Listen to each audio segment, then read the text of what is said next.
आज ग्वालियर की नगर निगम परिषद महिलाओं को समर्पित रही और नारी शक्ति वंदन अधिनियम बिल के गिरने के बाद जिस तरह से भाजपा कांग्रेस पर हमलावर हुई है वो देखने वाली बात है। हालांकि पूरे देश भर में भाजपा के प्रदर्शन जारी हैं, विरोध जारी है, लेकिन अब चूंकि कांग्रेस भी मैदान में उतर आई है और कांग्रेस भी सीधे तौर पर नरेंद्र मोदी पर आरोप प्रत्यारोप के दौर अभी लगा रही है। मेरे साथ में निगम की पार्षद अपर्णा पाटिल मौजूद है, उनसे बात करेंगे। क्योंकि आज जो परिषद थी आपकी वो महिलाओं को समर्पित रही, महिला ही सभापति रही, महिलाओं ने ही पूरा संचालन किया और महिला आगे बैठी और खास तौर पर जो कमिश्नर के पद पर, आयुक्त के पद पर बैठी थी वो भी महिला थी। तो किस तरह देखते हैं, चूंकि आज अब नारी शक्ति जो बिल था, नारी शक्ति वंदन अधिनियम बिल, वो गिर चुका है लोकसभा में। अब कांग्रेस हमलावर है, भाजपा पहले से ही मैदान में है, किस तरह देखते हैं? देखिए, ये पूरे देश की आधी आबादी अब जान चुकी है कांग्रेस की रीति नीति को। वो जान चुकी है कि कांग्रेस कभी भी महिला हितैषी नहीं है और अब आने वाले लोकसभा इलेक्शन में, विधानसभा इलेक्शन में, नगर निगम, नगर निकाय के इलेक्शन में ये कांग्रेस को जवाब देगी। देश की आधी आबादी इनको अच्छे से जवाब देगी। देखिए, कांग्रेस कहती है कि महिलाओं की बात वो लोग करें जिन्होंने महिलाओं के साथ न्याय किया हो। कांग्रेस की नेता हैं रश्मि पवार, उन्होंने साफ तौर पर कहा है पहले नरेंद्र मोदी यानी प्रधानमंत्री अपने घर की महिलाओं को तो देख लें, उनके साथ तो न्याय कर लें, इतना ये आरोप लगाया। वहीं एपस्टीन फाइल को भी लेकर भी मोदी के ऊपर तमाम सारे आरोप लगाए हैं कांग्रेस ने, उसको क्या कहेंगे? देखिए, मैंने फिर बोल रही हूँ कि कांग्रेस को सिर्फ और सिर्फ आरोप लगाने हैं। मैं कहती हूँ नरेंद्र मोदी जी का अपना व्यक्तिगत है, किसी पर व्यक्तिगत आरोप लगाना, मैं कहती हूँ कि ये स्वच्छ राजनीति नहीं है। उनकी अपनी कुछ मजबूरियाँ रही होगी, उनके कुछ अपना कुछ ना कुछ उद्देश्य रहा होगा। अगर हम बात करते हैं हमारे समर्थ रामदास स्वामी जी की, अब उनको शादी नहीं करनी थी, लेकिन परिवार ने कहा कि नहीं, आपको तो शादी करनी ही है, तो उनको पकड़ कर ले आए। और वहाँ पे हम बोहला बोलते हैं, दो पटे होते हैं और बीच में वो हमारा कपड़ा डाल रखा जाता है, मंगलाष्टक होता है, तो उनको पकड़ के लाए जबरदस्ती और उनको वहाँ खड़ा किया शादी के लिए कि नहीं, तुम्हें शादी करनी ही है। तो वो वहाँ से भाग गए थे। उन्होंने कहा था मेरा जीवन जो है, मुझे अध्यात्म के लिए मैं अपने आप को समर्पित करूँगा और मैं उनको हनुमान जी के मंदिर बनाने थे और भक्ति करनी थी और लोगों को एक अच्छे विचार, उनके प्रवचन, उनके कीर्तन सब उन्होंने पूरे राष्ट्र में प्रवास किया। तो ऐसा ही हमारे मोदी जी का कुछ रहा होगा उनके मन में।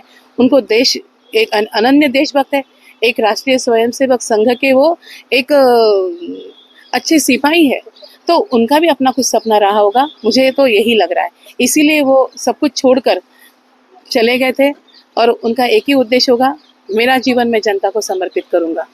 लेकिन तो आज नहीं, मैं कहती हूँ ये जो व्यक्तिगत इल्जाम किसी पर लगाए जाते हैं ना, बड़ा दुख होता है। मैं भी कहती हूँ, अभी मुझे पार्षद बने 4 साल हो गए, मैं परिवार को समय नहीं दे पा रही हूँ, बिल्कुल भी नहीं, क्योंकि मैंने खुद जन सेवा चुनी है। मैं भी सुबह से निकलती हूँ, पता नहीं मैं दोपहर में पहुँचूँ नहीं पहुँचूँ, रात को पहुँचूँ, बच्चों के साथ तो मैं समय ही नहीं बिता पाती। तो ये जो जनसेवक होते हैं उनका अपना व्यक्तिगत जीवन होता ही नहीं है, वो अपने आप को देश के लिए और जनता के लिए समर्पित कर देते हैं। लेकिन जहाँ तक नारी की बात है, देखिए कांग्रेस की जो अध्यक्षा रही हैं सोनिया गांधी, वो भी एक नारी हैं, प्रियंका गांधी भी नारी हैं जो कि कहते हैं लड़की हूँ लड़ सकती हूँ, और ग्वालियर में जो निगम की महापौर है वो भी नारी है। और आज आपका चूंकि नारी शक्ति को समर्पित वो था, परिषद थी, तो आज वही नहीं आई। नहीं, वही तो मैंने कहा ना, कांग्रेस ही अब डर रहे हैं। उस दिन उन्होंने कहा था कि चर्चा करो, हमने कहा ठीक है स्वस्थ चर्चा करेंगे, इसीलिए तो हम विषय सम्मेलन ले आए।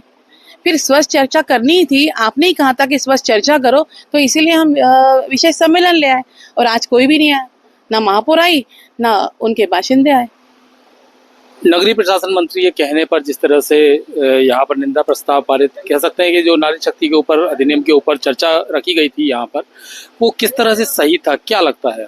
देखो, उन्होंने कहा था, नगरीय प्रशासन जो मंत्री हमारे कैलाश विजयवर्गीय जी, उन्होंने आयुक्त महोदय के नाम से और महापौर जी के नाम से अ, हमारे नारी शक्ति वंदन अधिनियम के समर्थन में एक लेटर भेजा था कि इसको समर्थन दिया जाए। तो जो नीति नियम के अनुसार वो परिषद में आया, परिषद में सारे प्रस्ताव पढ़े गए और उसको सब लोगों ने समर्थन दे दिया और परिषद खत्म हो गई। लेकिन सब लोगों ने कहा दिया, वहाँ कांग्रेस तो शुरू से ही जो लोकसभा में भी अरे उसका उस विरोध समय- कर रही है, नहीं सुनिए ना, तो यहाँ पर नहीं, कैसे उसका समर्थन देखिए, कर सकती है? जैसे ही वो बिल आया मैंने अपनी बात रखी, तो उनको तभी के तभी अगर अगर समर्थन नहीं देना तो तभी तभी विरोध करते ना, तो उसको आगे बढ़, वो तो कुछ बोले ही नहीं। लेकिन यहाँ एक कुछ सवाल बोले ही मैं नहीं। वही बोल रहा हूँ, एक सवाल वो भी उठता है कि जब कांग्रेस ने लोकसभा में विरोध किया, विपक्षी दलों ने लोकसभा में विरोध किया, तो यहाँ पर समर्थन तो सवाल ही नहीं उठता उनका। तो ठीक है ना, नहीं किया समर्थन, तो हम लोगों ने किया नहीं। उन्होंने तो बोला ना, दूसरे जब अभी दो दिन पहले जब परिषद थी तो उन्होंने बोला कि इस पर चर्चा नहीं हुई। उन्होंने तो कितना बेंच के सामने पूरा बेंच, सभापति का बेंच खटखटाया, जोर जोर से बजाया और कितना वहां पे आतंक कर दिया था उन लोगों ने, सबने मिलकर। उनको परिषद नहीं चलाने दे रही क्योंकि अभ्याचित थी और सभी जनता के मुद्दे थे उस दिन और जनता के मुद्दों पर चर्चा करनी थी। आज किस तरह आज किस तरह का विरोध किया है? तो इसीलिए तो हम, उन्हीं ने कहा कि आपने इस वक्त चर्चा नहीं की और चर्चा करो उस पर, इसीलिए हम परिषद में ये विशेष सम्मेलन ले आए। किस तरह का विरोध किया आपने? हमने उनकी जो चर्चा थी तो उस पर हम जवाब दे रहे हैं। हमने भी अपनी बातें रखी है, जो कांग्रेस विरोध कर रही है उसका जवाब हमने दिया है। निंदा प्रस्ताव लाया क्या है? हाँ, निंदा की है हमने कांग्रेस की, और जिन्होंने इस बिल को गिराया, चाहे वो कांग्रेस हो और उनके सहयोगी दल हो, उनके खिलाफ हम निंदा प्रस्ताव लाए थे। देखिए, तो जो कांग्रेस का माफ कीजिए, बीजेपी का जो बीजेपी सरकार का नारी शक्ति वंदन अधिनियम बिल था, उसको लेकर पूरी तरह से देश भर में सियासी बवाल जारी है। और यहाँ पर आपको बता दें कि जब कांग्रेस ने लोकसभा में उस प्रस्ताव को समर्थन नहीं किया, विपक्षी दलों ने समर्थन नहीं किया, तो यहाँ पर भी कांग्रेस समर्थन कैसे करती है, एक बड़ा सवाल है। हालांकि आपको बता दें, इस पर चर्चा होनी चाहिए थी, क्योंकि यहाँ पर महापौर भी नारी हैं और तमाम सारी जो महिलाएं थी, आज नारी शक्ति को समर्पित आज की बैठक थी, तो कहीं ना कहीं कांग्रेस ने इस बैठक से पल्ला झाड़कर महिलाओं के साथ में कहीं ना कहीं गलत, या कह सकते हैं कि पक्षपातपूर्ण रवैया यहाँ पर अपनाया है।